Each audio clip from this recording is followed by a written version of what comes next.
আসসালামু আলাইকুম দর্শক, আশা করি সকলে ভালো আছেন। স্বাগত আপনাদের আতিক এক ইউটিউব চ্যানেলে। আর আপনাদের সাথে আছে আপনাদের ভাই আতিক মোস্তফা। দেখতেই পারতেছেন লতিরাজ বাড়ি একের জমি। আর আজকে আমার সাথে এক ভাই আসছে অনেক দূর থেকে, যে বাইরে থেকে আসছেন। ভাইয়ের বাসা কোথায়? টাঙ্গাইল। টাঙ্গাইল থেকে আসছেন। আসছেন কেন এখানে? আসছে একটু আপনাদের এই প্রজেক্টগুলো দেখার জন্য মূলত। আচ্ছা, তারপর আমি নিজেও একটু চাষ করব, যার কারণে অনেক দিনের উদ্যোগ নিচ্ছি যে আমি একটু চাষ করব লতি বাড়ি ওয়ান অর্থাৎ। কিন্তু আমি আসলে উপযুক্ত জাত এবং কি আরো 2-3 বার নিচ্ছি, কিন্তু নেওয়ার পরে যেগুলা হয় নাই আর কি, আমার মন মতো হয় নাই। চারাগুলা একটু ফল্ট ছিল, চারাগুলার ধরন এবং কি চারাগুলার ফলন। এই যে যেমন এই যে গাছটা দেখতেছি না, এই চারাটা আপনার লতিটা হয়েছে, এই লতিটা কত সুন্দর চকচকা আসছে, কিন্তু আমার যে গাছ দিছিল সেই গাছগুলা এদিক দিয়ে ছিদ্র হয়ে এদিক দিয়ে বের হয়ে যেত, অর্থাৎ উল্টা দিক দিয়ে। আমি মাঝে মাঝে ভাঙতাম, আবার ভয় লাগতো। আবার কি হইতো, এই যে লতিটা সামনে একটু বের হয়ে সাথে সাথে গাছ হয়ে যেত। আমরা যদি ওই দেখেন, অনেকে বলে যে লতির আঘাতে চারা হয়ে যায়।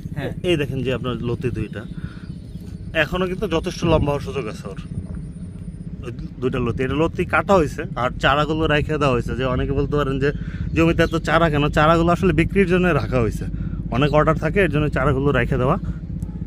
তো এই যে লতির জমি, এটা শেষের দিকে, এটার অনেক দিন বয়স হয়ে গেছে। তো এটা খুব বেশি দিন না, 2 মাসের মতো রাখবো। আর এই যে ভাই আসছে, আপনি তো দেখলেন মোটামুটি অনেকগুলো জমি দেখলেন, দেখি আপনার কি মনে হলো? না, মনে হলো যে এটা আসলে ভালো জাত। আমার যে যাত্রা দিছিল ভাই, ওইটা মনে করেন যে আরো এতটুকু উঁচু হয়ে গেছে। আর ছাতাটা একটু ধরেন এক হাত দিয়া, আর আপনার গাছ এরকম মোটা হয়েছে ভাই। আচ্ছা, ওইটা মনে করেন যে এরকম মোটা হয়েছে, আর কাঠটা অনেক বড় হয়ে গেছে। আর লতি, এই লতিটা ধরেন আপনি বিক্রির উপযুক্ত না, কারণ হচ্ছে লতিটা এরকম মোটা মোটা হয়ে যায়, এদিক দিয়ে শুরু করে ওই দিক দিয়ে বের হয়ে যায়। আচ্ছা, আপনার এই চারাটা দিছিল কোথা থেকে? দিছিল হলো যশোর, ওই সাইড থেকে, অর্থাৎ মানে যশোর থেকেই দিছে। যশোর থেকে দিছিল, বাড়ি এক বলেই দিছে। বাড়ি এক বলেই দিছিল, কিন্তু আসলে যাত্রা পিওর বাড়ি এক না। না, এটা রোপণ হচ্ছে আপনার চারা থেকে চারা 1 হাত। হ্যাঁ, লাঠিটা মাপ দেন। 1 হাত, হ্যাঁ 1 হাত লম্বা লাঠিটা। এখন আপনার চারাটা মাপ দেন কতটুকু? চারাটা একবার পারফেক্ট ঠিক আছে। এই যে চারা থেকে চারা 1 হাত দূরে আছে, সারি থেকে সারি ধরেন 1.5 হাতের একটু কম দিছে মোটামুটি। এদিকে আবার 1.5 হাত আছে। এইখানে এই যে কর্নার তো একদম সাইডে যায়, এখানে আবার 1.5 হাতের একটু কম দিছে। 1.5 হাতই দিছে ভাই প্রায়। আচ্ছা, 1.5 হাতই দিছে, 1 হাত। আর ধরেন এই যে 1 বিঘা একবার পারফেক্ট 1.5 হাত দিছে। 1.5 হাত আছে, 1.5 হাত দিছে। এই যে জমি যখন রোপণ করবেন এইভাবে হচ্ছে, এটা তো 2 ইঞ্চি পানি ছিল, পানিটা শুকাইছে, পানি রাইখে রোপণ করতে হবে, ঠিক আছে? পানি আমি থাকে ভাই। আচ্ছা, তাহলে তো ভালো। এই যে হচ্ছে চারা, এই হচ্ছে চারার সাইজ। এই দেখেন এত বড় চারা, এটারে মানে কাটা দেওয়া হবে।